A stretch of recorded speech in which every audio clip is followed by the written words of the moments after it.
Friends, welcome to Telugu bachelors kitchen. నేను ఈరోజు మనం చేసేది అయితే బాగుంటుంది, కొంచెం వెరైటీగా కూడా ఉంటుంది. Capsicum with egg. So first మనం క్యాప్సికమ్ ఎలా కట్ చేసుకోవాలంటే, ఇక్కడ చూడండి, వాష్ చేసి చూపిస్తున్నాను.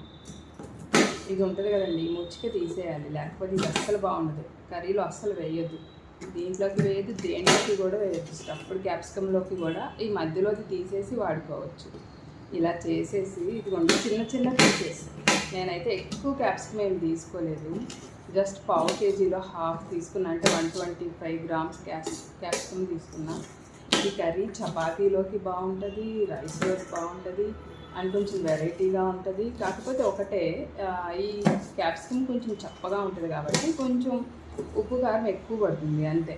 అంతమించి ఇంకేం అవసరం లేదండి. దీనికి కావాల్సిన మసాలాస్ కూడా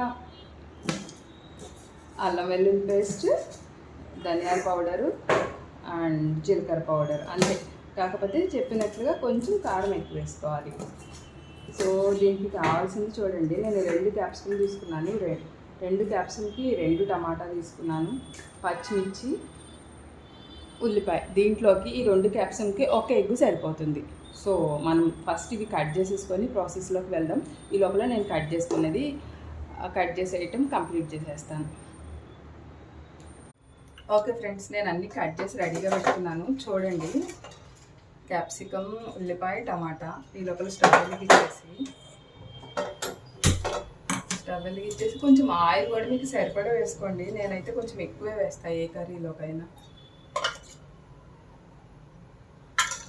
అండ్ దీంట్లోకి తాలింపు గింజలు అంటే ఓన్లీ మిరియాలు అవసరం లేదు, శనగపప్పు అవి కూడా అవసరం లేదు. జస్ట్ ఆవాలు, జీలకర్ర వేస్తే చాలు. ఎందుకంటే ఈ కర్రీలోకి పప్పులు అంత టేస్ట్ ఉండదు. సో కొంచెం ఆవాలు, జీలకర్ర. చూడండి, నేనైతే చాలా కొంచెం వేస్తున్నాను.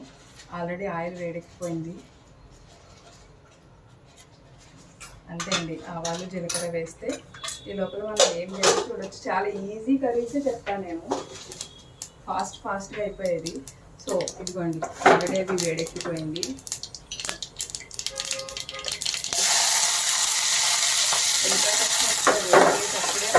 కొంచెం పసుపు.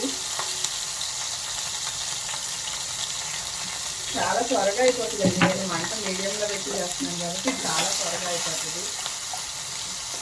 ఎంత ఫాస్ట్గా అయిపోతుంది అంటే, ఇంకా ఇదిగో కొంచెం ఇట్లా మగ్గినప్పుడే ఈ 2 కలిపి వేసేసుకోవచ్చు. టమాటా, క్యాప్సికమ్ కలిపి వేసేసుకోవచ్చు.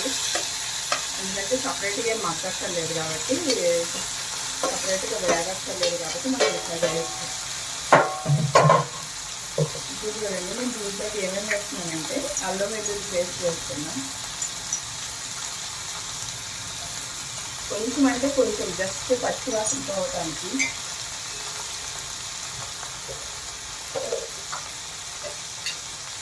ఇదిగోండి, ధనియాల పౌడర్ కొంచెం ఎక్కువ వేసుకుంటే బాగుంటుంది.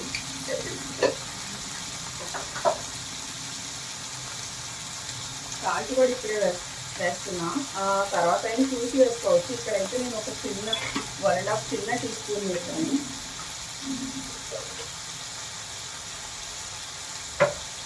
అది మనకి జీలకర్ర పౌడరు ఎక్కువేం పట్టదు, చాలా కొంచెం, జస్ట్ ఫ్లేవర్ కోసం. సో ఇలా చేసిన తర్వాత ఒకసారి ప్లేట్ పెట్టేస్తున్నాం. ఇంకా దీంట్లోకి వాటర్ ఏం వేయక్కర్లేదండి, టమాటాలు ఉన్న వాటర్ కానీ ఇది ఉడికిపోతుంది. ఈ లోపల ఏం చేసుకోవాలంటే, ఇదిగోండి, కొంచెం కార్న్ ఫ్లోర్ తీసుకొని ఇలా ఒక టీ స్పూన్ తీసుకున్నా, కొంచెం వాటర్లో ఇలా మిక్స్ చేసి పెట్టుకోవాలంటే.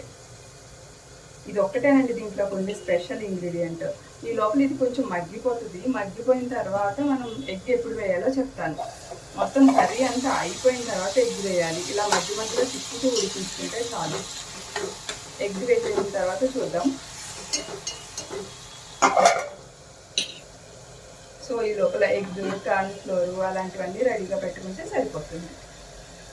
హాయ్ ఫ్రెండ్స్, చెక్ చేసుకుందాం. ఇప్పుడు నాకు తెలిసి అయితే మగ్గిపోయే ఉంటుంది. ఇదిగోండి, ఇలా మగ్గిపోయి ఉంటుంది. యాక్చువల్లీ ఈ రెసిపీ నాది కాదు, మా ఫ్రెండ్ వండుకొచ్చేవాడు పాత ఆఫీస్లో. సో చాలా బాగుండేది. తను ఎట్లా చేశాడంటే ఒకరోజు చెప్పాడనమాట. సో ఇదైతే తనది.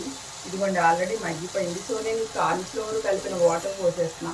కార్న్ ఫ్లోర్ ఎందుకు వేస్తామంటే క్రీమీనెస్ కోసం, కొంచెం డిఫరెంట్ టేస్ట్ అంతే. ఇదిగోండి ఆల్రెడీ టమాటాలు మగ్గిపోయి కార్న్ ఫ్లోర్ వేసిన తర్వాత ఇదిగోండి ఇప్పుడు ఫైనల్ జస్ట్ ఎగ్ని ఇలా కొట్టి వేసుకుంటాం అంతే అండి.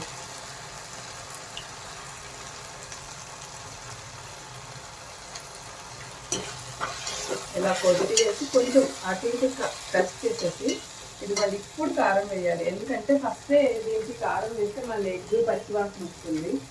నేను చెప్పినట్టు కొంచెం కొంచెం కారం ఎక్కువే వేసుకుంటున్నాను, లేకపోతే అంత టేస్ట్ ఉండదు. మీకు నచ్చితే దీంట్లోకి గరం మసాలా కూడా వేసుకోవచ్చు, కానీ నేనైతే ఎక్కువ వాడాను గరం మసాలా. సో కారంతోనే వేసేసేస్తాను. అంతే అండి, కర్రీ అయిపోయింది. ఆల్రెడీ క్యాప్సికమ్ మగ్గిపోయింది, టమాటా మగ్గిపోయింది. కొంచెం ఎగ్ వేసి అటు ఇటు తిప్పడం, ఎగ్ స్మెల్ పోయింది. ఇంకేం అవసరం లేదండి. చూడండి మనకి ఇలా పచ్చిగా కనిపిస్తుంది, క్యాప్సికమ్ కనిపిస్తుంది అనుకుంటారేమో, కానీ మనం ఉప్పు చూస్తే మంచిగా ఉంటుంది, బాగుంటుంది. ఇదిగోండి చూడండి, ఇలా అంటే ముక్క చితికిపోతుంది కాబట్టి ఇది అయిపోయింది. సో ఇంతేనండి ఈరోజు కర్రీ, క్యాప్సికమ్ ఎగ్ కర్రీ. సింపుల్గా చాలా ఫాస్ట్గా అయిపోతుంది. సో మీరు ఎలా చేసుకుంటారో చెప్పండి. అంటే మీ సైడ్ ఇంకా క్యాప్సికంలో నాకు తెలిసి ఆలు స్టఫ్డ్ పెట్టి చేస్తారు, అలా కాకుండా బంగాళదుంప ఆలు పీసెస్ కట్ చేసి చేస్తారు. ఇంకెలా చేయొచ్చు మీరు చెప్పండి, మీరు కామెంట్ చేయండి. అండ్ దీంట్లో ఏమైనా మోడిఫికేషన్స్ ఉంటే మీరు చెప్పండి, నేను కరెక్ట్ చేసుకుంటాను. And thank you for watching friends. చూడండి ఫ్రెండ్స్, నేనైతే చపాతీతో తింటున్నాను. చపాతీ అండ్ కర్రీ చాలా బాగుంటుంది. మరి మీరు దేంతో తింటారో నాకు కామెంట్ చేయండి, ఓకేనా? అండ్ తిని ఇంకేమైనా రెసిపీస్ ఉంటే చెప్పండి దీంతో. Okay, thank you.